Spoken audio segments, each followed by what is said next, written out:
Hello, I'm Severn Suzuki, speaking for ECHO, the Environmental Children's Organization. We're a group of 12 and 13-year-olds trying to make a difference.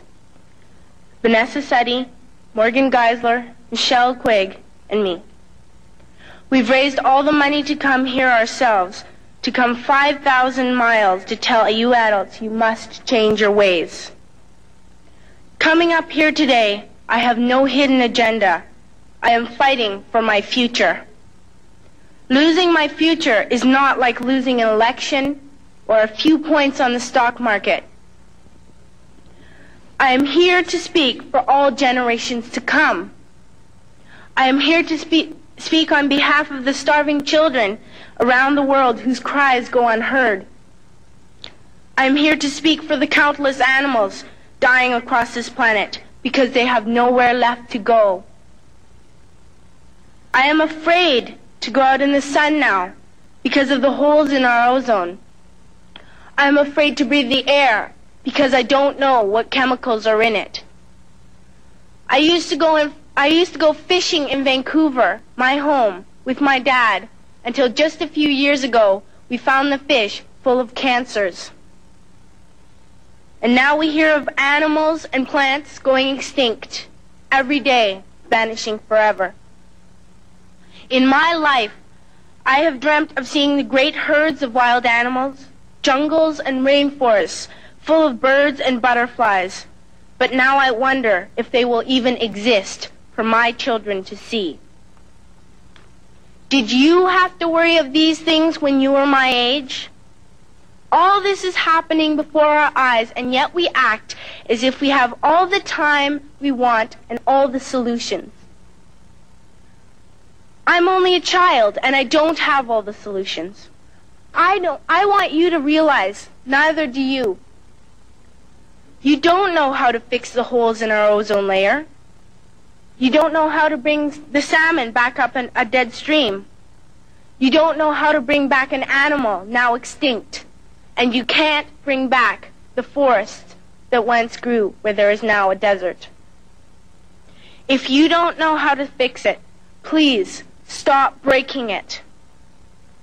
Here, you may be delegates of your government, business people, organizers, reporters, or politicians, but really, your mothers and fathers, sisters and brothers, aunts and uncles, and all of you are someone's child.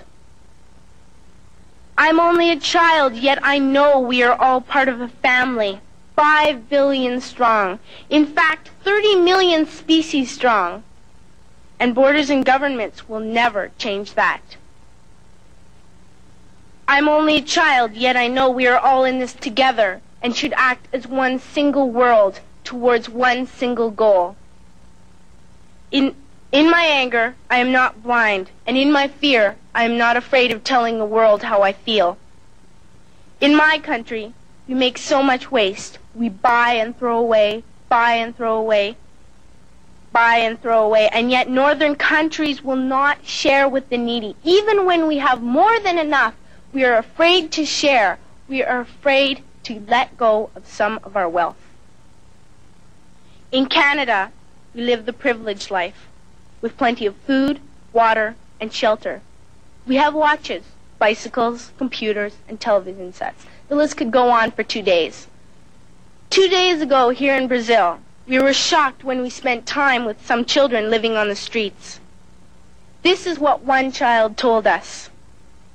I wish I was rich.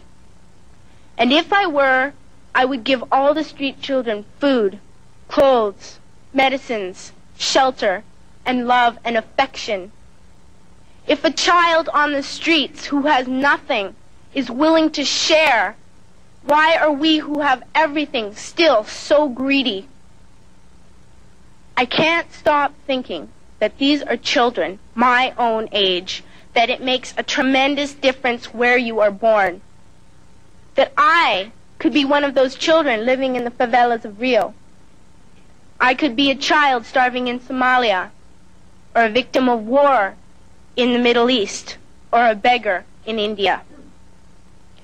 I am only a child, yet I know if all the money spent on war was spent on finding environmental answers, ending poverty, and finding treaties, what a wonderful place this earth would be. At school, even in kindergarten, you teach us how to behave in the world. You teach us not to fight with others, to work things out, to respect others, to clean up our mess, not to hurt other creatures, to share, not be greedy. Then why do you go out and do the things you tell us not to do? Do not forget why you are attending these conferences, who you're doing this for. We are your own children.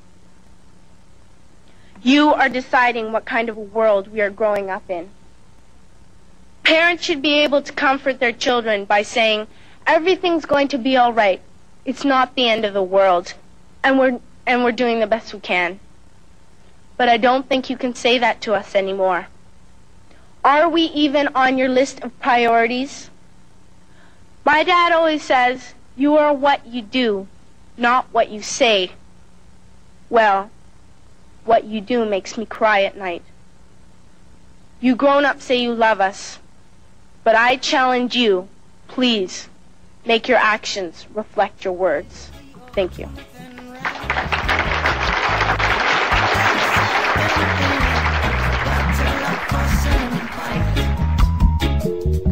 Protect your children